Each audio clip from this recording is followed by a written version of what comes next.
It appears to me that two of the required unions have said no to this deal. What is the stumbling block, and how can it get resolved? Well, good afternoon, Tyler. Thank you for having me this afternoon. You're welcome. First and foremost, I want to thank the employees across the freight rail industry who show up day in and day out and move goods across the economy, do it safely. It's a highly dedicated, committed workforce, and they should be commended for the job that they do. To your point, we've had 6 unions ratify contracts to date. We have 4 that are going to be going out for ratification in the coming weeks.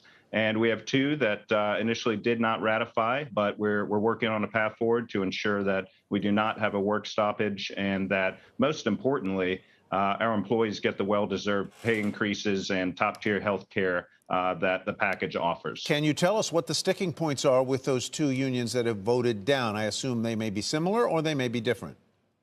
Well, I don't want to get into negotiations in the public eye, but I can tell you that the tentative agreements that are on the table are based on a well thought out and comprehensively developed framework that a panel of experts appointed by President Biden assembled, and the railroads stand by those frameworks and the agreements that are based on those frameworks. We're pleased that 6 unions have ratified as well, and we're committed to making sure that that the rest of the unions get across the finish line, because at the end of the day, this is important to make sure our employees are well compensated, get the pay raises they deserve. This package would offer the highest pay raises in over 50 years.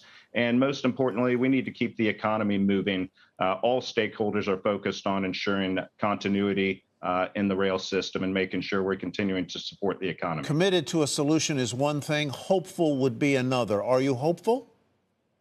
I'm hopeful, and we're committed. All stakeholders are focused on ensuring that we get this across the finish line. A work stoppage is not in anyone's interest. It's not in our employees' interests. It's not in the railroad's interests. It's not in our customers' interests. It's not in the administration's interests. So all stakeholders are focused on the ultimate goal of making sure that we come to fruition on a positive outcome for all 12 of our unions. Let me ask a dumb but potentially critical question. Could you just go ahead if 2 of the unions don't ratify and go on strike? What does that do to the rail system?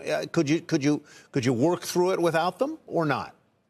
Well, Tyler, as you mentioned in your opening, a work stoppage of any kind could have an economic impact of up to $2 billion a day. And that's whether you have one union stopping work or multiple. And so that's why it's so important that we make sure that all 12 unions get to a positive place at the end of this. And that's our goal, and that's our focus. So what are the key dates that we should be looking for here? Are negotiations going on right now with you representing the railroads and the unions, or what? What are the key dates to look for? Well, all parties continue to talk throughout this process, and that's an important point to remember. Right now, the 2 unions whose initial ratifications did not pass, we're in a continued cooling off period with them, maintaining the status quo of operations, at least up through November 19th. And as I said, we have 4 additional unions that are going to be going out for ratification here in the coming weeks as well. And so we've got plenty of time to work through this, and that's what we'll do. Shepard Smith here. Thanks for watching CNBC on YouTube.